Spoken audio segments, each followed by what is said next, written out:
Moi, il y a des pensées en moi, mais moi, je ne pense pas, car je ne décide pas des pensées qui s'imposent en moi.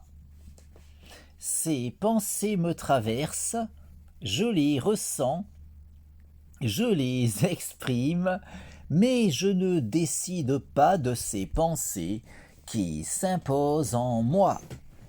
Ces pensées que je ne choisis pas. Ces pensées dont je ne suis pas l'auteur.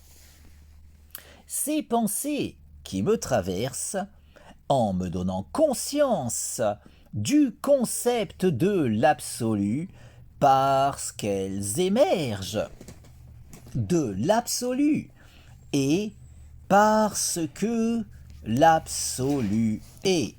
L'absolu est. Il est l'être. L'absolu est immuable et autosuffisant. Il est la conscience absolue qui pense tout, qui pense le tout. La conscience absolue qui est l'être et qui pense l'existence, qui pense l'illusion du réel, qui pense mon existence, qui me pense moi. Moi, je ne pense pas et je ne suis pas, car je n'existe qu'en tant que pensée de la conscience absolue. La conscience absolue qui est l'être, la conscience absolue qui est immuable et autosuffisante. La conscience absolue qui est l'être et qui pense instantanément toute l'histoire de l'existence, la conscience absolue qui pense instantanément toute l'histoire cosmique, tout cet enchaînement causal qui s'écrit rationnellement, toute cette suite de causes et d'effets qui s'articule logiquement, toute la causalité qui s'organise selon cette logique fondamentale qu'est la raison, cette logique absolue qui transcende tout, la raison qui est dans les rouages de tout, la raison qui détermine fondamentalement tout, de l'origine jusqu'à l'aboutissement, de l'infiniment grand jusqu'à l'infiniment petit, en passant par ma conscience. La raison qui est cause de tout et cause du tout. La raison qui est absolue, immuable et autosuffisante. La raison qui est l'absolu. La conscience absolue qui pense tout, qui pense le tout. La conscience absolue qui est l'être et qui pense l'existence, qui pense l'illusion du réel, qui pense mon existence, qui me pense moi et qui pense ma conscience, me donnant accès à la connaissance, puisque tout provient de la raison et parce que ma conscience peut entendre la raison. Un entendement pouvant être optimisé en se disciplinant à cultiver cette harmonisation entre la psyché et la raison qu'est le raisonnement. Au point qu'en dépit des limites évidentes de mon entendement personnel, tant que je m'appliquerai à m'investir dans le perfectionnement de mon aptitude personnelle d'écoute de la raison, je pourrai assurément continuer d'en apprendre toujours davantage sur tout, en étant assuré de pouvoir indéfiniment aller toujours plus loin, encore plus loin, sur la voie de la vérité. La vérité qui est absolue, validant de la sorte toutes les vérités relatives de l'existence qui participent de cet absolu, qui est l'être, qui est le tout, qui est la vérité, qui est la raison. Cause de tout, cause du tout et cause de soi. La raison qui est absolue, immuable et autosuffisante. La raison qui est l'absolu. La conscience absolue qui est et qui pense l'existence, qui n'a nulle autre raison d'exister que l'évidence absolument logique pour la conscience absolue de logiquement penser absolument tout, au point de pouvoir, en dépit de l'immuabilité de son identité, vivre malgré tout toutes les expériences, à travers toutes celles qui auront été vécues durant toute la durée de l'histoire cosmique. Logiquement pensée instantanément dans son intégralité par la conscience absolue, qui appréhendera également parallèlement en toute logique toutes les variations logiquement possibles de l'enchaînement causal, en pensant évidemment instantanément autant de réalités alternatives dans l'immuabilité de son identité, de sorte que la conscience absolue qui est, malgré l'immuabilité de son identité, vit tout de même toutes les expériences possibles en pensant instantanément tout l'enchaînement causal avec toutes les variations logiquement envisageables de ce dernier, pour autant de réalités alternatives se devant logiquement d'exister autant que la nôtre au sein de cette conscience absolue qui pense en toute logique absolument tout, de l'origine jusqu'à l'aboutissement, de l'infiniment grand jusqu'à l'infiniment petit, en passant par ma propre existence, tout en pensant, évidemment, les pensées traversant ma conscience.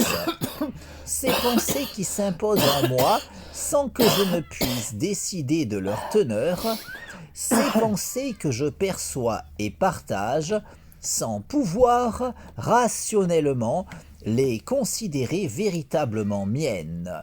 Ces pensées qui me traversent en me donnant conscience de l'absolu parce qu'elles sont pensées par la conscience absolue qui est et qui pense l'existence, qui pense l'illusion du réel, qui pense mon existence, qui me pense moi, et qui pense les pensées qui s'imposent en moi, en comprenant nécessairement toutes les idées émergeant de ces pensées qui me traversent,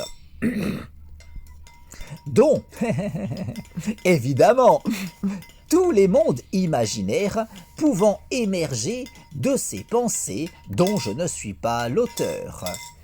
Autant de mondes qui ne doivent leur existence, fussent-elles uniquement dans ces pensées s'imposant en ma psyché, qu'en raison de l'évidence absolue de devoir logiquement exister dans la conscience absolue. Puisqu'au vu de son statut, cette dernière ne saurait manquer de penser quoi que ce soit, au point qu'en raison de son absolutisme, cette conscience qui est, en toute logique, la seule et unique véritable conscience, qui, étant absolue, pensera logiquement tout, De l'origine jusqu'à l'aboutissement, de l'infiniment grand jusqu'à l'infiniment petit, en passant par ma conscience, en comprenant, évidemment, les pensées s'imposant en cette dernière, y compris, en toute logique, tout monde imaginaire pouvant émerger de ces pensées que je ne choisis pas. Autant de monde qui, en conséquence, ne saurait logiquement être moins réel que celui dans lequel j'évolue, un monde n'existant en vérité qu'en tant que pensée de la conscience absolue, tout comme les mondes imaginaires peuplant ces pensées traversant ma psyché, des pensées logiquement pensées par la conscience absolue qui, en toute logique, pense évidemment tout.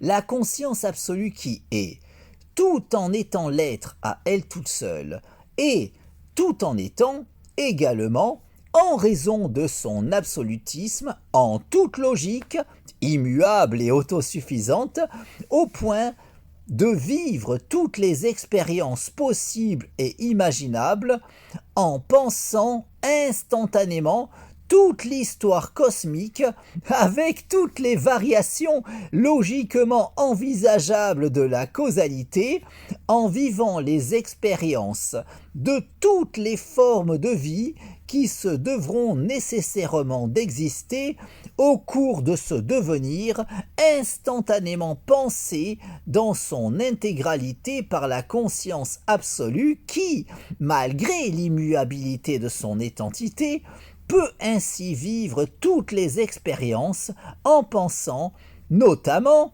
les vies de tout un chacun d'entre nous, tout en pensant autant de mondes imaginaires qu'il aura pu en émerger, d'autant de psyché au cours de l'histoire cosmique, légitimant l'existence de notre univers, tout comme les innombrables réalités alternatives de ce dernier, logiquement légitimées par les lois de la probabilité, ainsi qu'autant de mondes imaginaires qui auront émergé d'autant de psyché à travers le temps.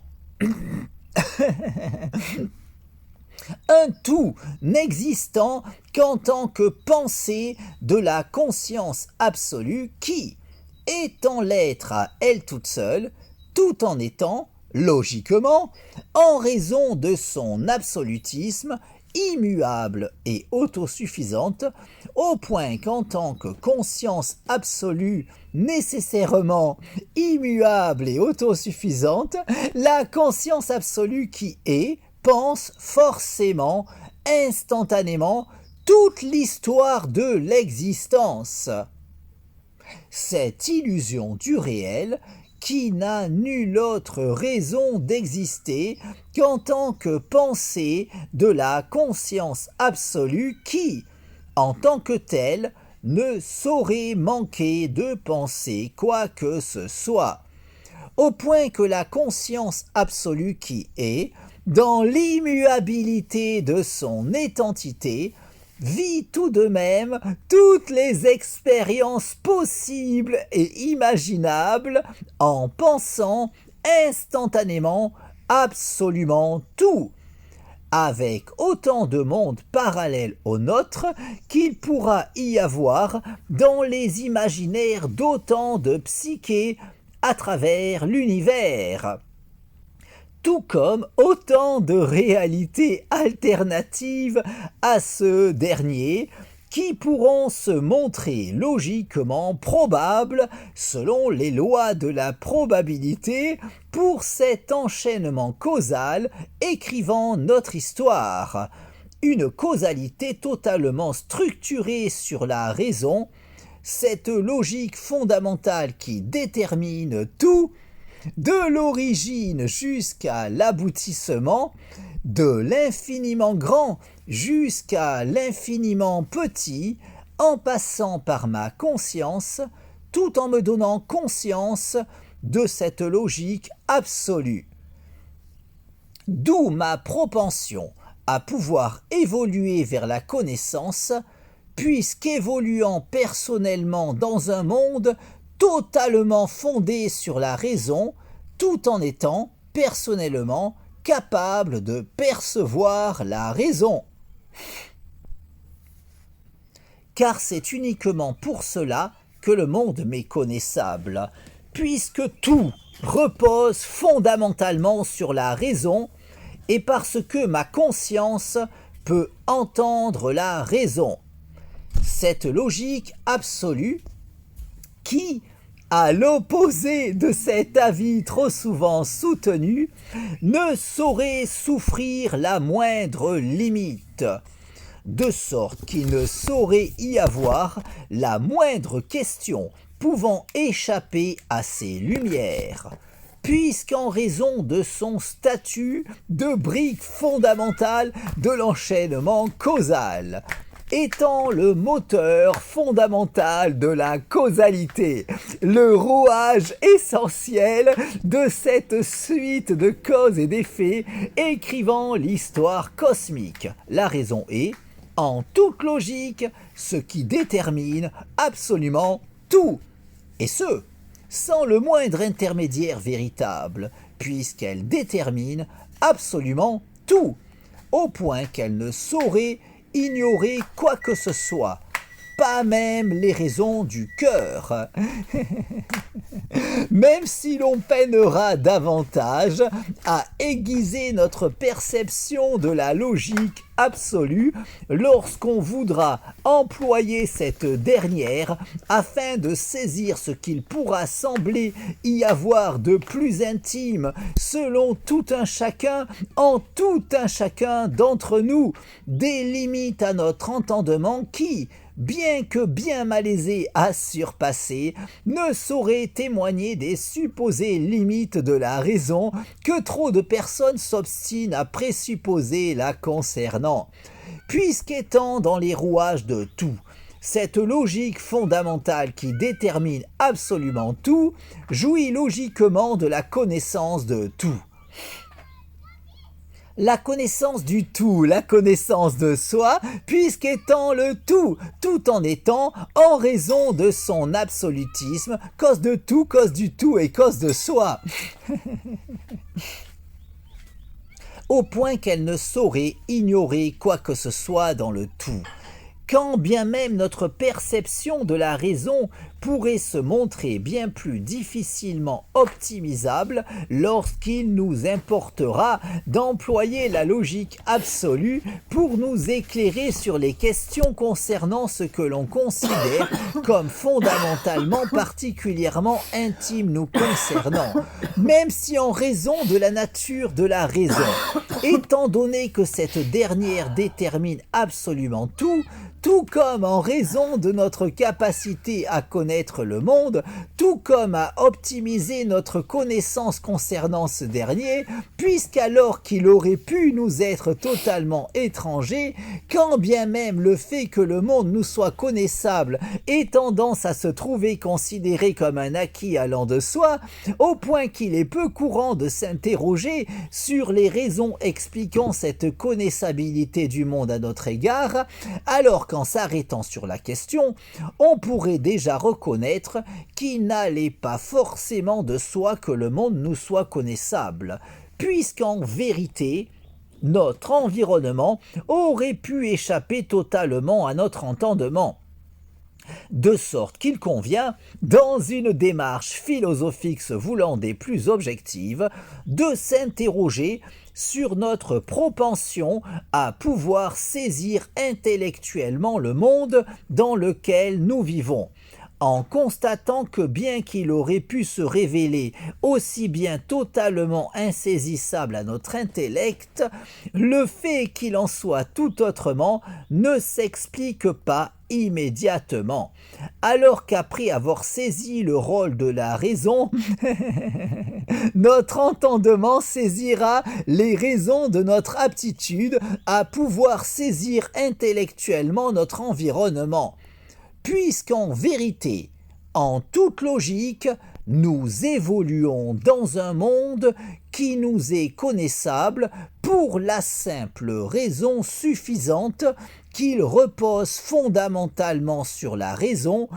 et parce que nous bénéficions tout un chacun de la capacité d'entendre la raison, au point que ce sera uniquement en s'appliquant à cultiver cet entendement que l'on pourra potentiellement en connaître toujours davantage sur tout, puisqu'en raison de son absolutisme, la raison ne saurait souffrir la moindre limite, de sorte qu'il ne saurait y avoir aucun moyen d'accéder à la connaissance au moyen de quoi que ce soit d'autre que la raison, au point que, quoi qu'il en soit, quelles que soient les limites de notre aptitude d'écoute de la raison, ce sera seulement en se disciplinant à s'appliquer à cultiver cet entendement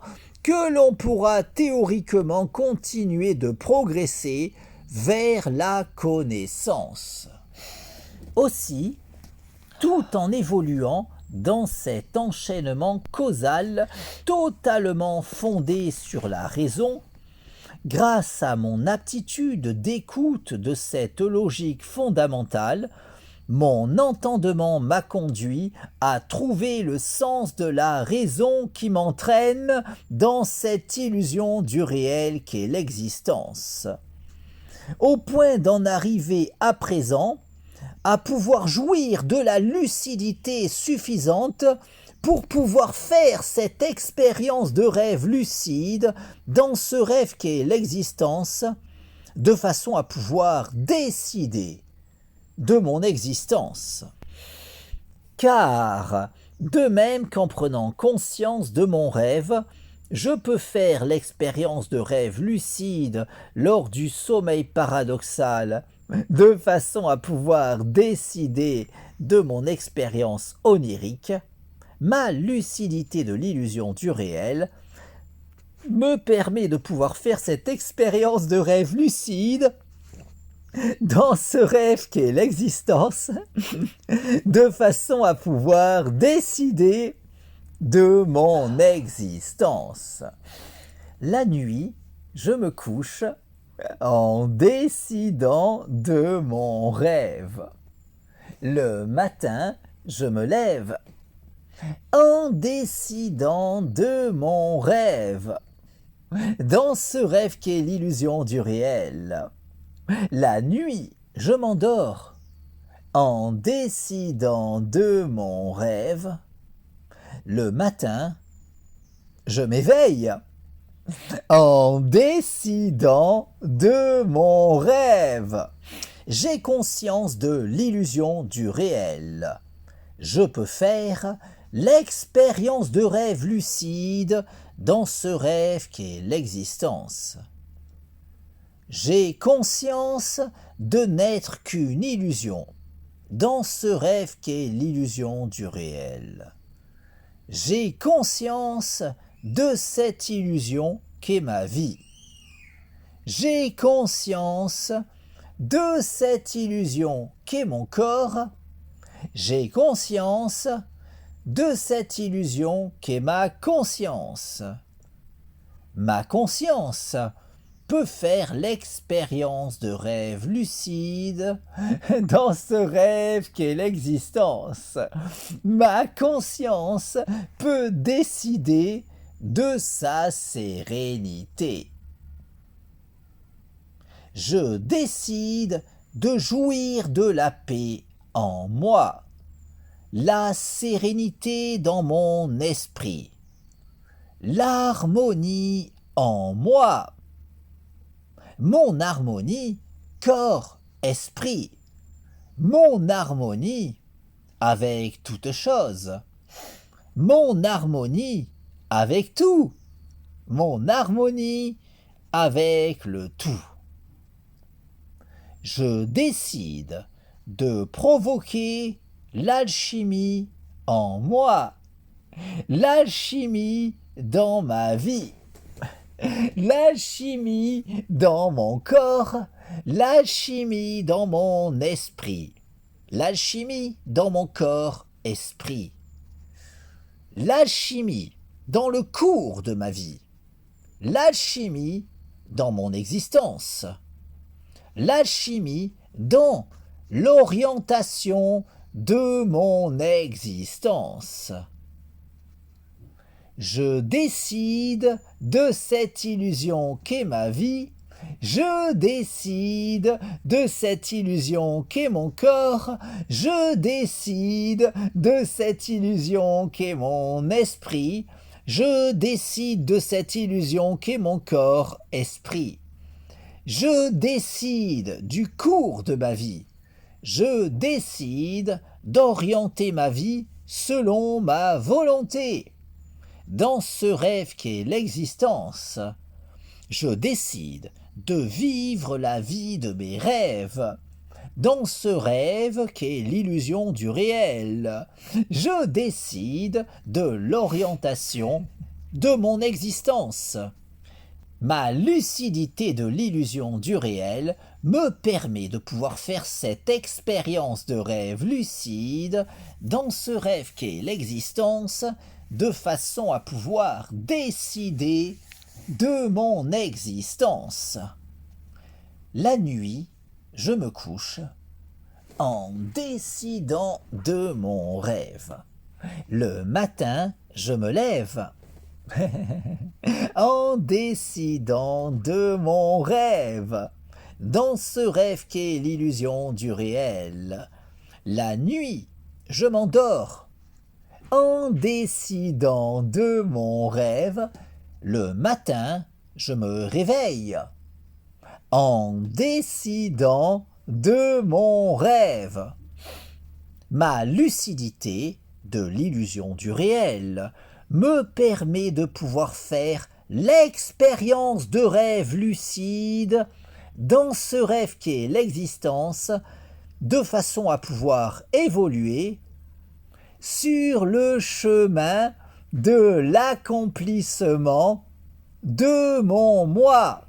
Car davantage je cultiverai ma lucidité, davantage je pourrai aller plus loin, toujours plus loin, n'ayant nulle autre limite que celle que je m'imposerai, de sorte qu'en cultivant toujours davantage ma lucidité, je pourrai toujours davantage poursuivre mon cheminement sur la voie de l'ascension de mon moi. Awa. La nuit, je me couche en décidant de mon rêve. Le matin, je me lève en décidant de mon rêve. Dans ce rêve qu'est l'illusion du réel. La nuit, je m'endors en décidant de mon rêve. Le matin, je m'éveille en décidant de mon rêve. Awa. Ma lucidité de l'illusion du réel me permet de pouvoir faire l'expérience de rêve lucide dans ce rêve qu'est l'existence, de façon à pouvoir décider de mon existence. Je décide de cette illusion qu'est ma vie. Je décide de cette illusion qu'est mon corps. Je décide de cette illusion qu'est mon esprit. Je décide de cette illusion qu'est mon corps, esprit. Je décide de jouir d'une santé optimale. Je décide de jouir d'un corps en bonne santé. Je décide de jouir d'une santé optimale, corps, esprit. Je décide de jouir d'une jeunesse éternelle. Je décide de vivre éternellement. Je décide de vivre éternellement en jouissant d'une jeunesse éternelle et d'une santé optimale, corps, esprit. Ma lucidité de l'illusion du réel me permet de pouvoir faire l'expérience de rêve lucide dans ce rêve qu'est l'existence, de façon à pouvoir décider de mon existence. La nuit, je me couche en décidant de mon rêve. Le matin, je me lève en décidant de mon rêve. Dans ce rêve qu'est l'illusion du réel. La nuit, je m'endors en décidant de mon rêve. Le matin, je m'éveille en décidant de mon rêve. Awa. Ma lucidité de l'illusion du réel me permet de pouvoir faire l'expérience de rêve lucide. Dans ce rêve qu'est l'existence, de façon à pouvoir évoluer sur la voie de l'ascension de mon moi. Awa.